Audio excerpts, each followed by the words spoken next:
Mesdames, Messieurs, bonsoir. Soyez les bienvenus dans ce nouvel épisode des Plumes du Silla.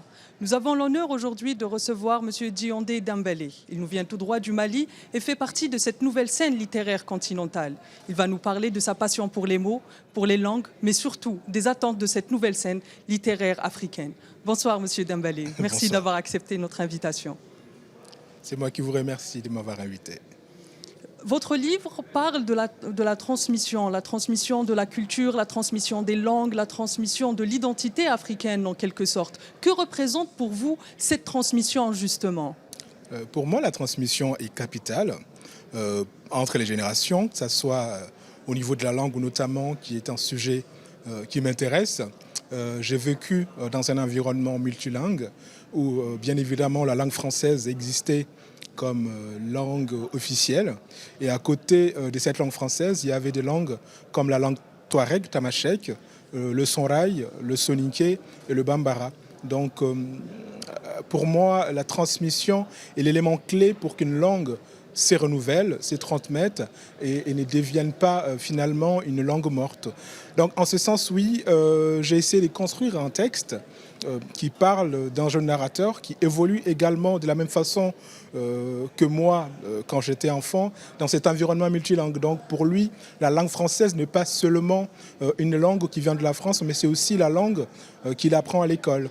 Et à côté de cette langue française, il développe aussi un amour quasi filial avec la langue soninké, qui est la langue de ses parents, et la langue bambara, qui est la langue majoritaire parlée au Mali. Donc le sujet qui m'intéressait, c'était de trouver un lien, de faire un pont entre ces trois langues, comme d'ailleurs l'ont fait par le passé, notamment Amadou Kourouma, qui est un auteur ivoirien qui, en utilisant la langue malinké, qui est sa langue maternelle, a réussi à retranscrire presque à l'identique les sentiments des malinké en français, l'imaginaire des malinké et toutes les questions qui étaient également siennes lorsqu'il écrivait ce texte-là. De ce que vous venez de me dire, on comprend presque que c'est en fait un roman autobiographique dont il est question là. Oui, on peut, tout à fait, on peut le dire, puisqu'il y a toujours un peu de soi dans ce qu'on écrit. J'ai vraiment voulu travailler à hauteur d'enfant, de ce que je connaissais. Bien évidemment, écrire un roman nécessite un travail de documentation, de se renseigner. On ne peut pas se fier qu'à la mémoire. La mémoire trahit souvent. Donc oui, j'ai vraiment essayé de rester aussi également dans une logique où il y a l'adolescence.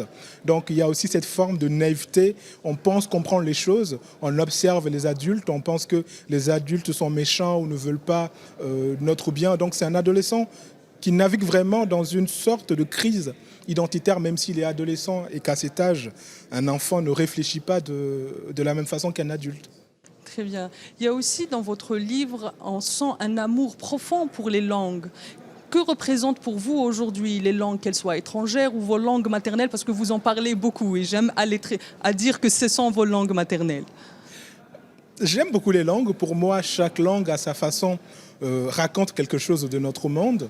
Si je prends l'exemple sur le français existe chez moi au Mali comme la langue officielle, donc la langue d'une certaine élite, d'une bourgeoisie intellectuelle, donc c'est la langue des ministres, on peut quasiment le dire, la langue des journalistes, mais aussi la langue des personnes qui ont accès à un certain patrimoine. Donc pour la plupart des Maliens, aller à l'école, c'est aussi accéder au français pour accéder à tout ce qui a comme prestige autour de cette langue. Et à côté, bien évidemment, il y a le bambara qui est la langue majoritaire, la langue de la musique, la langue du théâtre populaire qu'on appelle le kotéba.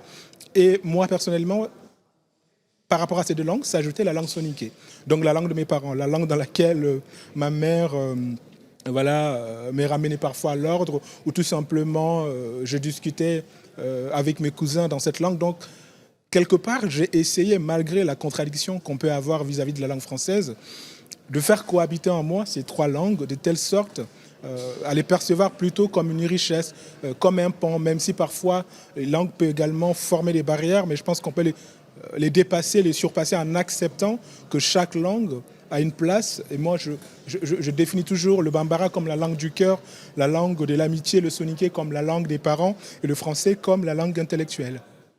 Merci, très bien. Dans votre livre, je reviens toujours à votre livre, on sent des inspirations et même dans votre discours, on sent des inspirations, on sent un héritage littéraire africain. Quels ont été vos mentors dans l'écriture? Il y en a plusieurs. Je peux notamment citer, comme je l'ai dit tout à l'heure, Amadou Kourouma, qui est un auteur ivoirien. Mais il y a eu également Djibril Tamsir Niane, dans le roman L'épopée Sundiata ou L'épopée Mandingue, qui pour moi est un texte qui m'a beaucoup construit. Ça reste une épopée, ça reste l'épopée du fondateur de l'Empire du Mali, mais ça m'a montré à quel point notre histoire ne commençait pas avec la présence française, c'est-à-dire qu'avant l'arrivée des Français, il y avait un empire. Et cet empire,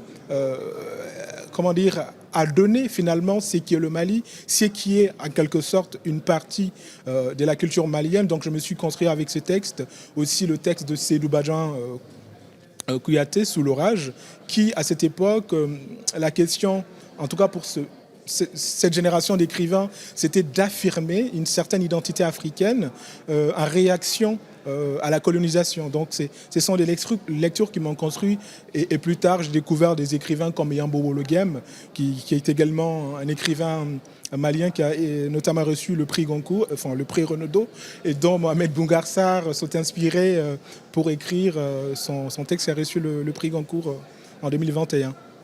Vous êtes un auteur d'expression française. Il y en a beaucoup en Afrique de l'Ouest notamment. Et il y a une nouvelle scène, la scène littéraire continentale est en train de se renouveler et d'apporter un nouveau souffle à la littérature africaine. Quels sont les espoirs de cette nouvelle scène africaine? Quels sont aussi ces challenges pour l'avenir?